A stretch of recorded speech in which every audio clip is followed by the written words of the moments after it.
തിരുവനന്തപുരത്ത് ട്രെയിനിൽ അതിക്രമത്തിനിരയായ പെൺകുട്ടിയുടെ ആരോഗ്യനിലയിൽ മാറ്റമില്ല. തിരുവനന്തപുരം മെഡിക്കൽ കോളേജ് സർജിക്കൽ ഐസിയുവിൽ ചികിത്സയിലാണ് അക്രമത്തിനിരയായ ശ്രീകുട്ടി. അതേസമയം ശ്രീകുട്ടിയെ ട്രെയിനിൽ നിന്ന് തള്ളിയിട്ട പ്രതി സുരേഷ് കുമാറിനെ ഈ മാസം 17 വരെ റിമാൻഡ് ചെയ്തു. ജിബിൻ ജെബിയുണ്ട് വിവരങ്ങളുമായി. ജിബിൻ, ഗുരുതരമായ ആരോഗ്യനിലയോടെ ശ്രീകുട്ടി ഇപ്പോഴും തുടരുകയാണ്. ആശുപത്രിയിൽ നിന്നും അവർ അറിയിക്കുന്നത് എന്താണ്? ഏറ്റവും പുതിയ വിവരങ്ങൾ എന്താണ്? ബന്ധുക്കളൊക്കെ എത്തിയിട്ടുണ്ടോ?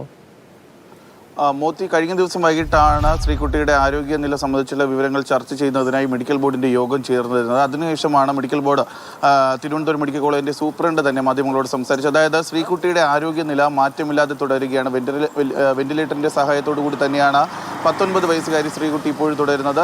ഈ എല്ലുകൾക്ക് കാര്യമായി ക്ഷതമേറ്റിട്ടില്ല എങ്കിൽ പോലും തലച്ചോറിന് ക്ഷതമേറ്റിട്ടുണ്ട്. അതുപോലെ തന്നെ വയറിന് വലിയ രീതിയിലുള്ള പരിക്കേറ്റിട്ടുണ്ട്. അതുകൊണ്ട് തന്നെ ആന്തരിക അവയവങ്ങൾക്കും സാരമായി പരിക്കേറ്റിട്ടുണ്ട്. അതുകൊണ്ട് തന്നെയാണ് ഇപ്പോഴും ഈ ആരോഗ്യ നില മാറ്റമില്ലാതെ തുടരുന്ന ഒരു സാഹചര്യമുള്ളത്. അതിനിടെയാണ് ഇപ്പോൾ പ്രതി ഈ കേരള എക്സ്പ്രസിൽ വെച്ച് 19 വയസ്സുകാരിയായ ശ്രീകുട്ടിയെ ആക്രമിച്ച സംഭവത്തിൽ പ്രതിയായിട്ടുള്ള പനച്ചമൂട് സ്വദേശി സുരേഷ് കുമാറിനെ ഇപ്പോൾ ഈ മാസം 17 വരെ റിമാൻഡ് ചെയ്തിരിക്കുന്നത്. ഇന്നലെ അർദ്ധരാത്രിയോട് കൂടിയാണ് സുരേഷ് കുമാറിനെ ബഞ്ചൂർ മജിസ്ട്രേറ്റിന്റെ വീട്ടിലെത്തിച്ച ശേഷം ജുഡീഷ്യൽ കസ്റ്റഡിയിലേക്ക് 17-ാം തീയതി വരെ റിമാൻഡ് ചെയ്തിരിക്കുന്നത്. അതിനിടെ ഇന്ന് തന്നെ ഇയാളെ കസ്റ്റഡിയിൽ വാങ്ങുന്നതിന് വേണ്ടിയിട്ടുള്ള അപേക്ഷ നൽകുന്നതിന് വേണ്ടിയിട്ടുള്ള തയ്യാറെടുപ്പിലാണ് റെയിൽവേ പോലീസും. എന്തായാലും ഈ അതിദാരുണമായ സംഭവത്തിൽ കഴിഞ്ഞ ദിവസമാണ് ശ്രീകുട്ടിയുടെ അമ്മ മെഡിക്കൽ കോളേജിലെത്തിയ ശേഷം കുട്ടിക്ക് വൈദ്യസഹായം ആവശ്യത്തിന് ലഭിക്കുന്നില്ല എന്ന തരത്തിലൊരു പരാതി മാധ്യമങ്ങളുടെ മുന്നിൽ വെച്ച് പറഞ്ഞത്. അക്കാര്യത്തിലും ഇപ്പോൾ മെഡിക്കൽ ബോർഡിന് ശേഷം തിരുവനന്തപുരം മെഡിക്കൽ കോളേജിന്റെ സൂപ്രണ്ട് തന്നെ നേരിട്ട് കുട്ടിയുടെ അമ്മയെ കാര്യങ്ങൾ പറഞ്ഞ് ബോധ്യപ്പെടുത്തിയിട്ടുണ്ട്. അതായത് ആദ്യ ദിവസത്തിലൊക്കെ ഈ കുട്ടി ഇങ്ങോട്ടേക്ക് എത്തിച്ച സമയം മുതൽ തന്നെ ഈ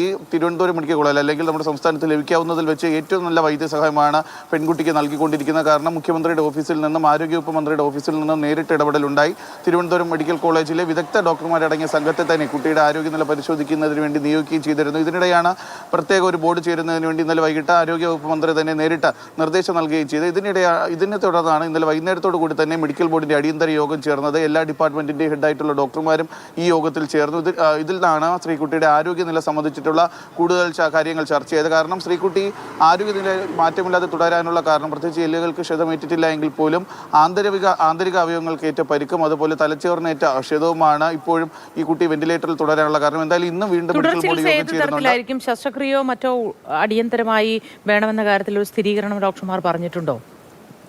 മോത്തി, ഇന്നും വീണ്ടും ഒരു മെഡിക്കൽ ബോർഡ് യോഗം ചേരുന്നുണ്ട്. അതിലായിരിക്കും ഇതുവരെയുള്ള ശ്രീകുട്ടിയുടെ ആരോഗ്യനില വിശദമായി പരിശോധിച്ച ശേഷം ശസ്ത്രക്രിയ ഉൾപ്പെടെയുള്ള കാര്യങ്ങൾ വേണോ എന്നുള്ള കാര്യത്തിലേക്ക് തീരുമാനമെടുക്കുക. ഇന്നലെ ഉച്ചയോട് കൂടിയാണ് ശ്രീകുട്ടിയുടെ മാതാവ് ബംഗളൂരുവിൽ നിന്ന് എത്തിയത്. അമ്മയെ കൂടി ഈ കാര്യങ്ങൾ പറഞ്ഞ് ബോധ്യപ്പെടുത്തിയിട്ടുണ്ട്. എന്തായാലും ഇന്ന് തന്നെ ഇക്കാര്യത്തിൽ ഒരു അന്തിമ തീരുമാനമുണ്ടാകും. കാരണം ശ്രീകുട്ടിയുടെ ഇതുവരെയുള്ള എന്തൊക്കെ ചികിത്സ നൽകി അക്കാര്യങ്ങൾ പരിശോധിക്കേണ്ടതുണ്ട്. നിലവിലെ ആരോഗ്യസ്ഥിതി പരിശോധിക്കേണ്ടതുണ്ട്.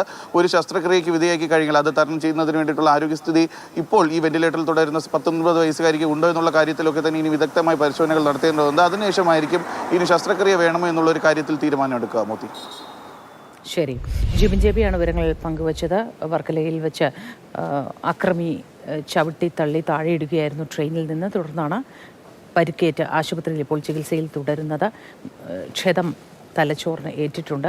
അതുകൊണ്ട് തന്നെ ഇന്ന് ഒരു മെഡിക്കൽ ബോർഡ് യോഗം കൂടി ചേർന്ന ശേഷമായിരിക്കും തുടർ നടപടികൾ ഏത് തരത്തിൽ ചികിത്സ മുന്നോട്ട് കൊണ്ടുപോകണമെന്ന കാര്യത്തിൽ ഒരു തീരുമാനമുണ്ടാവുക.